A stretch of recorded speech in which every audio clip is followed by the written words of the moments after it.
If the car is slowing down along the negative axis, then acceleration will be along. ये होता है positive Y, negative Y, positive X, negative X. देखो negative की तरफ तो slow हो रही है, इसका मतलब है एक्सेलरेशन अलोंग कहाँ था, पॉजिटिव एक्स एक्सिस पे था. हमेशा ये कॉन्सेप्ट जहन में बिठा के रखो. फिर कह रहे हैं instantaneous velocity along the curve आतिस, तो आंसर होगा along to the tangent, along to the tangent.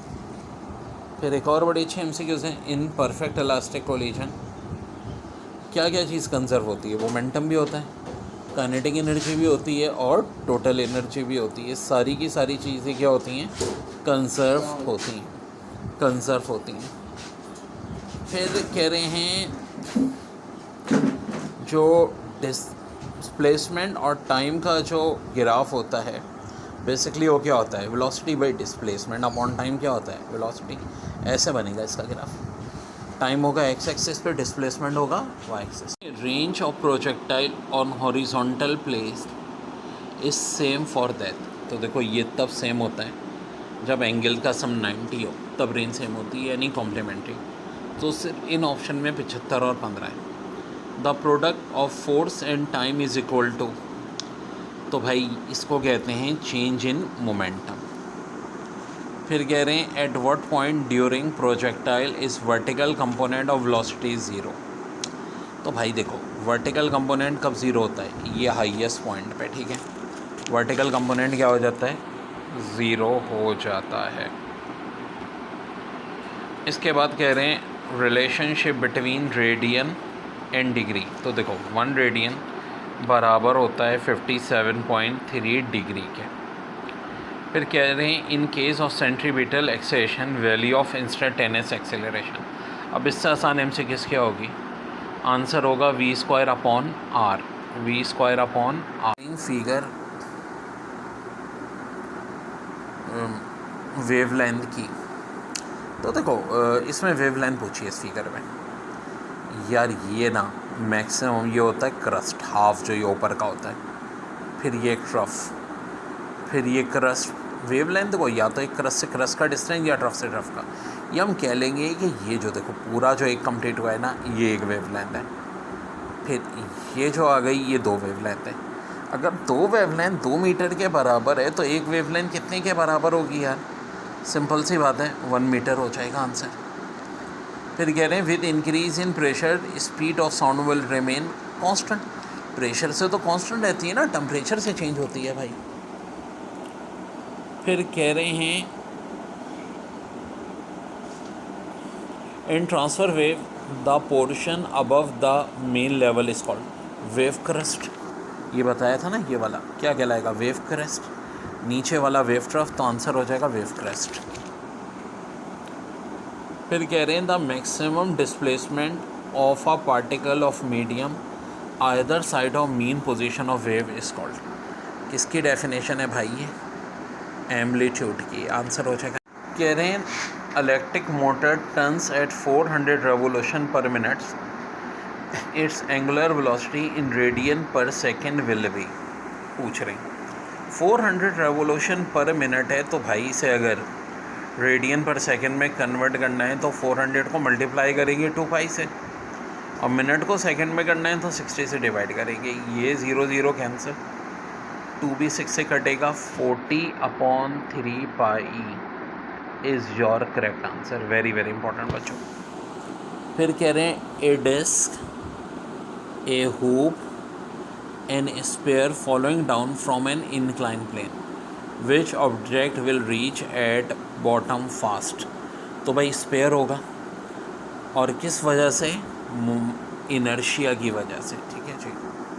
फिर सेंट्रीपिटल फोर्स का फार्मूला पूछ रहे हैं. देखो ये फार्मूला तो बड़ा कॉमन है, लेकिन इन्होंने सारे ऑप्शन में एम, ओमेगा और आर दिए थे. तो देखो हमें अच्छी तरह पता है वी ओमेगा आर के बराबर होता है.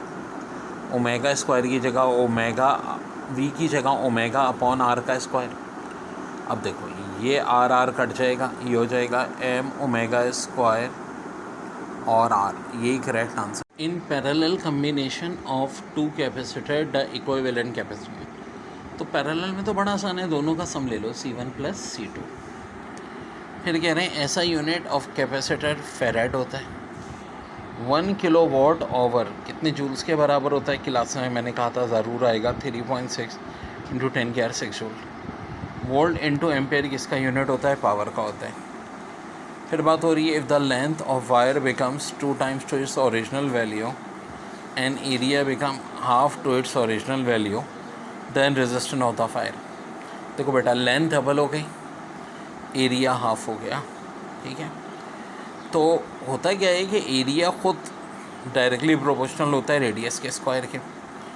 इसका मतलब रेडियस भी हाफ हो रहा है, तो हाफ का स्क्वायर 4, ओवरऑल एरिया 4 times कम हो जाएगा। अब देखो जो शॉर्ट रह गया या रेडियस 4 times कम हो जाएगा, लेंथ अपॉन आर स्क्वायर, तो लेंथ तो 2 ही है, आर हाफ, क्योंकि एरिया हाफ है तो ये भी हाफ होगा, हाफ का स्क्वायर, ठीक है जी। तो अब सीधी सादी बात है, मैथ्स के रूल कहते हैं नीचे वाला 2 पर आएगा, 4 2 8, तो ये वाला आंसर की में गलत था, इसका करेक्ट आंसर है 8। कह रहे हैं object has 1 joule of potential energy, what is the work done in terms of height. देखो, work done in the terms of height का मतलब है, अगर यहाँ आगे वर्ड दिया है in the terms of height, तो इसका मतलब सेम होगा जो पोटेंशियल एनर्जी है। 1 जूल पोटेंशियल एनर्जी है, तो वर्क डन भी क्या होगा? 1 जूल ही होगा। फिर power is the dot product of kin 2 चीज़ों की होती है? तो भाई फोर्स एंड वेलोसिटी की होती है। फिर बड़ा अच्छा ताल्लुक है the area under force displacement graph given. तो देखो, फोर्स और डिस्प्लेसमेंट का जो ग्राफ होगा ना, इससे हमेशा वर्डन आता है, क्योंकि वर्डन डॉट प्रोडक्ट ही किसकी होती है? फोर्स और डिस्प्लेसमेंट की। फिर कह रहे हैं body of mass m is moving with velocity v after a short interval of time, its velocity become double. How many times its kinetic energy will increase or decrease?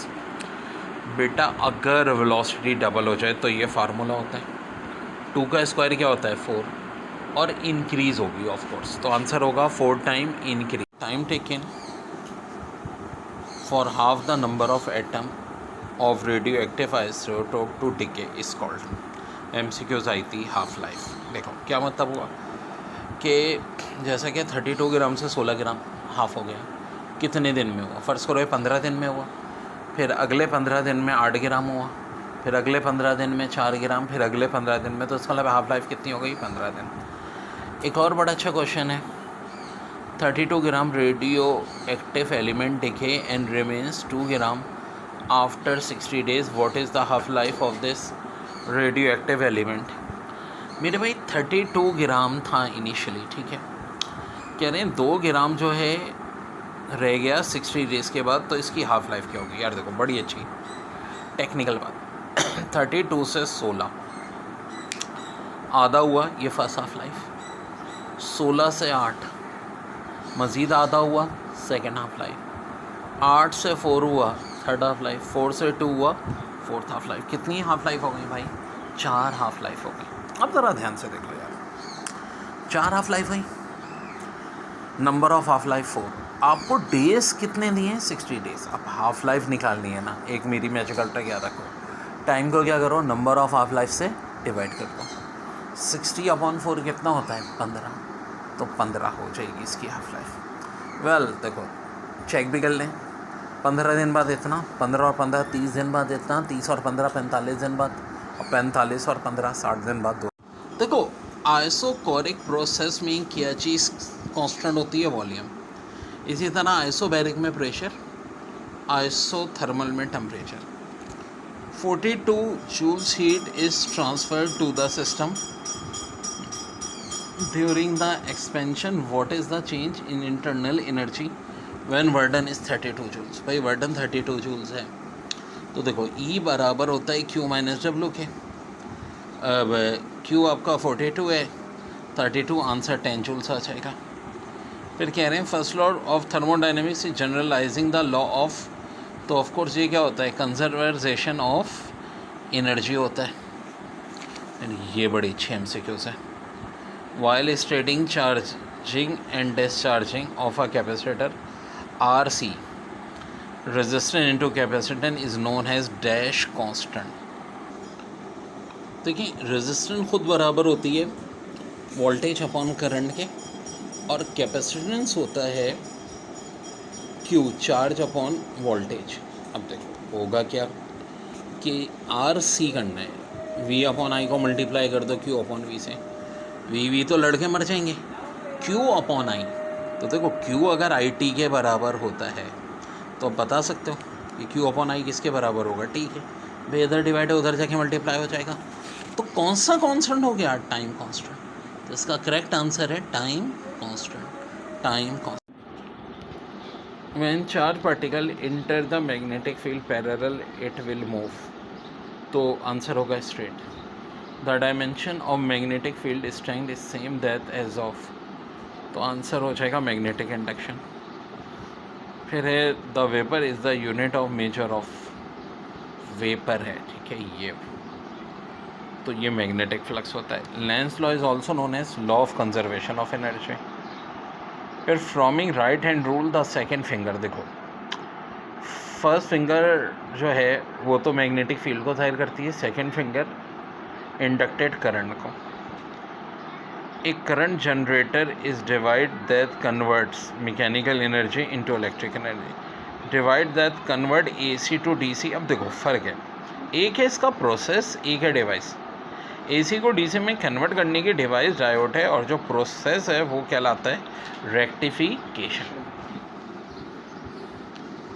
फिर full rectified कितनी diode use होती हैं, 2 diode use होती हैं full wave rectified. कह रहे हैं Isa is younger than Musa.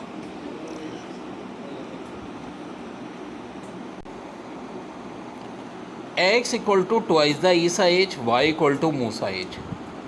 Which is following is true about the information? X greater than Y, Y greater than X, X equal to Y. ओ भाई यहाँ कोई मेंशन तो नहीं हो रहा है कि ईसा की एज कितनी है, मूसा की एज कितनी है, तो यहाँ से आप नहीं डिटरमाइन कर सकते। तो हम कहेंगे the relation can not be determine.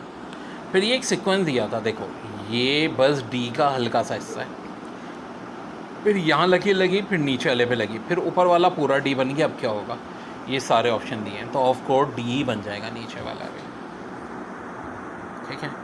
फिर कह रहे हैं सारा is 5 rank below the top students in class of 50 student. What is the सारा रैंक फ्रॉम बॉटम। तो देखो अगर 5 जो है ये फर्स्ट पोजीशन पे है, ठीक है, फिर सेकंड, थर्ड, फोर्थ, फिफ्थ सारा 6 पे होगी, फर्स्ट से 5 नीचे। टोटल 50 लोग हैं, यानी 7 से लेके 50 तक। 7 से 50 कितने लोग हो गए, 44 हो गए। फिर सारा है, यानी अगर नीचे से काउंट करें तो सारा का नंबर क्या आएगा, 45 आएगा। फिर कह रहे हैं कि